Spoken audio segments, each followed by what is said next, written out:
Hello दोस्तों, स्वागत है आपका मेरे साथ। मैं जितेंद्र तिवारी एक बार फिर से वनडे एग्ज़ाम के प्लेटफॉर्म पे आप लोगों का स्वागत करता हूं। और यहां पे हम लोग बात करेंगे संविधान के कुछ इम्पॉर्टेंट प्रावधान जो हैं उनके बारे में। तो चलिए शुरू करते हैं अपने पहले क्वेश्चन की तरफ। हमारा पहला क्वेश्चन है किसे संघ लोक सेवा आयोग के सदस्यों की संख्या निर्धारित करने की शक्ति प्रदान है। तो संघ लोक सेवा आयोग के सदस्यों की संख्या निर्धारित करने की शक्ति किसको प्राप्त है? तो इसका जो आंसर हो जाएगा हमारा राष्ट्रपति हो जाएगा। तो राष्ट्रपति को संघ लोक सेवा आयोग के सदस्यों की संख्या निर्धारित करने की शक्ति प्राप्त है। साथ ही साथ जो राष्ट्रपति होता है वह हमारे देश का संवैधानिक प्रमुख होता है। राज्य और देश दोनों का प्रतिनिधित्व करता है और यह संवैधानिक प्रमुख होता है। बढ़ते हैं अपने अगले क्वेश्चन की तरफ। अगला क्वेश्चन हमारा, राज्यसभा में किस राज्य के प्रतिनिधियों की संख्या सर्वाधिक है? तो किस राज्य के प्रतिनिधियों की संख्या सर्वाधिक है? तो वही राज्य है जिसमें जनसंख्या सर्वाधिक है। तो इसका आंसर हो जाएगा हमारा उत्तर प्रदेश। उत्तर प्रदेश राज्य में टोटल राज्यसभा सदस्यों की संख्या सर्वाधिक है। तो राज्यसभा सदस्यों की संख्या कितनी है उत्तर प्रदेश में? उत्तर प्रदेश में राज्यसभा सदस्यों की संख्या 31 है। उसके बाद सेकंड पे आपका महाराष्ट्र आता है, फिर उसके बाद बिहार का नंबर आता है। ठीक है, बढ़ते हैं अपने तीसरे क्वेश्चन की तरफ। तो हमारा तीसरा क्वेश्चन है, कौन मतदाता सूचियां तैयार करवाता है? तो मतदाता सूचियां कौन तैयार करवाता है? तो इसके लिए आपका ऑप्शन है निर्वाचन आयोग, राष्ट्रपति, संसद और राज्यपाल। तो इसका आंसर जो आपका हो जाएगा निर्वाचन आयोग। तो मतदाता सूचियों को तैयार करवाने की जिम्मेदारी जो होती है वो निर्वाचन आयोग के पास होती है। यही सूचियाँ तैयार करवाता है। उसके बाद फिर जो निर्वाचन का कार्य होता है यही देखता है। लेकिन अगर बात की जाएगी पंचायत चुनाव के बारे में, तो पंचायत चुनाव के बारे में जो चुनाव करवाने की जिम्मेदारी होती है वो होती है राज्य निर्वाचन आयोग के पास। किसके पास? राज्य निर्वाचन आयोग के पास होती है पंचायत चुनाव कराने की जिम्मेदारी। बढ़ते हैं अगले क्वेश्चन की तरफ।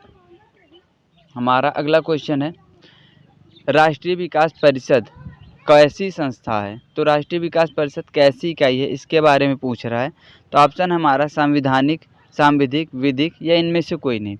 तो पहले तो ये चीज़ जान लीजिए, संवैधानिक क्या होती है? जिनका उल्लेख संविधान में हो। जिनका उल्लेख संविधान में हो उनको क्या कहते हैं? संवैधानिक कहते हैं। तो क्या राष्ट्रीय विकास परिषद का उल्लेख है? तो इसके लिए संवैधानिक नहीं है, क्योंकि इसका उल्लेख हमारे संविधान में नहीं है। यह एक सांविधिक निकाय है, क्योंकि 1952 में इसे संसद द्वारा तैयार किया गया था। तो जो कानून संसद बनाती है उन्हें क्या कहते हैं? वो सांविधिक होते हैं। ठीक है, तो सांविधिक निकाय राष्ट्रीय विकास परिषद 1952 में बनाया गया था। एक तरीके से योजना आयोग के साथ मिलकर काम करता था। योजनाओं को तैयार करवाने में इसकी अहम भूमिका होती थी। बढ़ते हैं अगले क्वेश्चन की तरफ। अगला क्वेश्चन हमारा पांचवा है, राज्य लोक सेवा आयोग के अध्यक्ष की नियुक्ति कौन करता है? तो अभी थोड़ी देर पहले हमने पूछा था लोक सेवा आयोग की नियुक्ति कौन करता है, तो वो था जो सेंट्रल का होता है उसके बारे में। अभी ये स्टेट के बारे में पूछ रहा है। तो स्टेट के बारे में पूछ रहा है तो इसका राष्ट्रपति बिल्कुल गलत उत्तर है। इसका आंसर हो जाएगा आपका राज्यपाल। राज्य लोक सेवा आयोग के अध्यक्ष की नियुक्ति की जिम्मेदारी राज्यपाल की होती है। गृह मंत्री, लोकसभा, ये सब गलत है। तो उत्तर हो जाएगा आपका राज्यपाल। बढ़ते हैं छठे क्वेश्चन की तरफ। बहुत अच्छा क्वेश्चन है, लगभग रिपीट होता है, तो इसको देख लीजिए। किस अनुच्छेद में राष्ट्रपति को अध्यादेश जारी करने की शक्ति दी गई है? तो अध्यादेश जारी करने की शक्ति 124 किससे संबंधित है? 124, 75, 123, इन तीनों के बारे में देखते हैं। तो जो 124 है इस किसके बारे में है? ये है हमारे सुप्रीम कोर्ट से रिलेटेड है। 75 हमारे मंत्रिपरिषद से रिलेटेड है। किससे? मंत्रिपरिषद से रिलेटेड है। 123 हमारा क्या है? 123 में अध्यादेश जारी करने की शक्ति दी गई है। तो अध्यादेश जारी करने की शक्ति अनुच्छेद 133 में राष्ट्रपति द्वारा दिया जाता है, जारी किया जाता है। और इस अध्यादेश के लिए भी वही प्रावधान है, वही शक्तियाँ अध्यादेश को भी प्राप्त हैं जो संसद एक विधि बनाती है उसको प्राप्त होता है। ठीक है, तो बढ़ते हैं अपने अगले क्वेश्चन की तरफ। अध्यादेश बनाने के लिए सबसे बड़े जैसे आपातकालीन स्थिति है, कोई जल्दी से जल्दी कोई कानून लाना है तो उसके लिए होता है। हालांकि आजकल इसका उल्लंघन बहुत अधिक मात्रा में देखने को मिलता है। फिर भी अध्यादेश अपने आप में राष्ट्रपति की शक्तियों को एक तरह से बढ़ाता है। बढ़ते हैं अपने 7वें क्वेश्चन की तरफ। 7वां क्वेश्चन हमारा जो है वो क्या है, प्रारूप समिति में कितने सदस्य थे।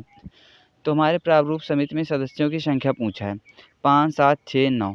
तो कौन सा है, तो इसमें जो सही आंसर हो जाएगा आपका, इसमें हो जाएगा 7। कितने सदस्य हैं प्रारूप समिति में, तो प्रारूप समिति में आपके 7 सदस्य हैं। ठीक है, तो प्रारूप समिति 7 सदस्य हैं। इसके अध्यक्ष कौन थे, प्रारूप समिति के अध्यक्ष कौन थे, डॉक्टर BR अम्बेडकर। अम्बेडकर जी इसके क्या थे, अध्यक्ष थे। 6 अन्य सदस्य थे, नाम अक्सर पूछ लिया जाता है, कौन शामिल नहीं था, तो उसके लिए एक बार आपको 7 सदस्य के नाम अच्छे से ध्यान में रख लेना है। पढ़ते हैं अगले क्वेश्चन की तरफ। हमारा अगला क्वेश्चन है बहुत वेरी इंपॉर्टेंट कह सकते हैं, मोस्ट इम्पॉर्टेंट क्वेश्चन, कि संविधान संशोधन के तहत संविधान की प्रस्तावना में संशोधन किया गया। तो ये 42, 44, 76 और 46 है। तो किसके तहत किया गया था, देखिए सबसे पहली बात यहाँ पे 42, 44 ये दोनों बहुत ही इंपॉर्टेंट है। क्या है, बहुत ही ज़्यादा इंपॉर्टेंट है। किस लिए, क्योंकि 42 के थ्रू जब 42वां संविधान संशोधन हुआ उस समय कांग्रेस गवर्नमेंट थी। इस समय इतने ज़्यादा संशोधन हुए, इसे क्या कहा जाता है, इसे लघु संविधान की भी दर्जा दी जाती है। क्या, इसे लघु संविधान का दर्जा भी दिया जाता है। तो हमारा जो अनुच्छेद 42 है इसी के तहत प्रस्तावना में भी संशोधन किया गया था और इसे लघु संविधान का दर्जा दिया जाता है। 44वें में क्या था, 44वें में संपत्ति के अधिकार को आपके हटा के मौलिक अधिकार से विधिक अधिकार बना दिया गया था। ठीक है, अब रही बात संविधान की प्रस्तावना में, तो प्रस्तावना में कौन कौन से शब्द जोड़े गए थे, अखंडता, पंथ निरपेक्ष और समाजवादी। 3 शब्द जोड़े गए थे, समाजवादी, पंथ निरपेक्ष और अखंडता। ये 3 शब्द 42वें संविधान संशोधन के तहत जोड़े गए थे। यहाँ पे 2 क्वेश्चन हमने हिस्ट्री के लिए हुए हैं, तो लास्ट के 2 क्वेश्चन, इसमें टोटल 10 क्वेश्चन थे आपके। तो 9वां क्वेश्चन हम लोग अपना देखेंगे। तो गुप्त शासकों के बारे में कौन सा कथन सत्य नहीं है, मतलब सही नहीं है। तो यहाँ पे जब सत्य नहीं है होता है, तो इसमें थोड़ा सा कन्फ्यूज़न हो जाता है।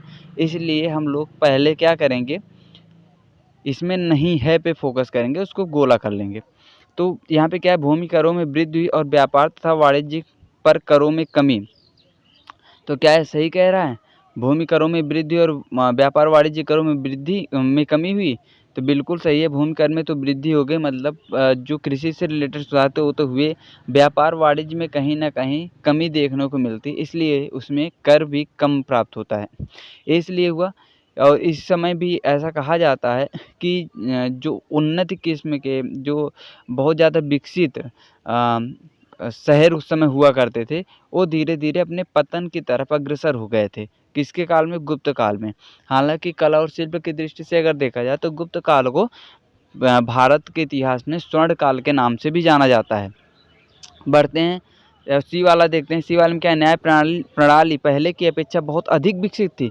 बिल्कुल सही है, बहुत अधिक विकसित थी और उन्होंने मुख्यतः उत्तर और मध्य भारत के भागों पर शासन किया।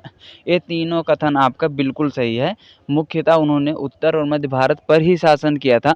दक्षिण भारत में उन्होंने अपना नाम मात्र का शासन स्थापित किया था, जबकि राजपद वंशानुगत था तथा सिंहासन बड़े पुत्र को मिलता था। ये विकल्प बिल्कुल गलत है। ठीक है, तो इसका आपका आंसर हो जाएगा बी। सही नहीं पूछा है तो उत्तर हो जाएगा बी। बढ़ते हैं अपने आखिरी क्वेश्चन की तरफ। हमारा आखिरी क्वेश्चन है, कवि कालिदास किसके राजकवि थे। कालिदास जी का नाम आए और उसके बाद चंद्रगुप्त द्वितीय का नाम ना आए, ये मुश्किल है।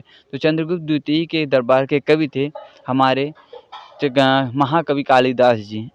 ठीक है, इनके चंद्रगुप्त द्वितीय को चंद्रगुप्त विक्रमादित्य भी कहा जाता है। विक्रमादित्य की उपाधि इन्होंने शकों को पराजित करने के बाद ली थी। उसके बाद फिर यहाँ पे देखा जाए तो चंद्रगुप्त द्वितीय के समय में ही हमारा कला का क्षेत्र, शिल्प का क्षेत्र, उसके साथ ही विज्ञान, गणित आदि के क्षेत्र में भी भारी वृद्धि देखने को मिली थी। तो इनके दरबार में वराह मिहिर जैसे विद्वान थे, कालिदास थे। उसके साथ साथ बहुत अच्छे इनके साथ साथ बहुत अच्छे डॉक्टर, जैसे क्या नाम है उनका, छपड़क। उसके बाद फिर अमरकोश के रचयिता जो थे अमर सिंह, वे भी इनके दर एक मिनट, वेट। तो अमर सिंह भी इन्हीं के दरबार से बिलोंग करते थे। तो आप लोगों के लिए जो सबसे अच्छी बड़ी सूचना है ये है कि आप लोगों को वीडियो अगर अच्छा लगा हो तो लाइक कीजिएगा और अपने दोस्तों के पास शेयर कीजिएगा, और सबसे ज़्यादा ज़रूरी सब्सक्राइब करना कतई ना भूलें।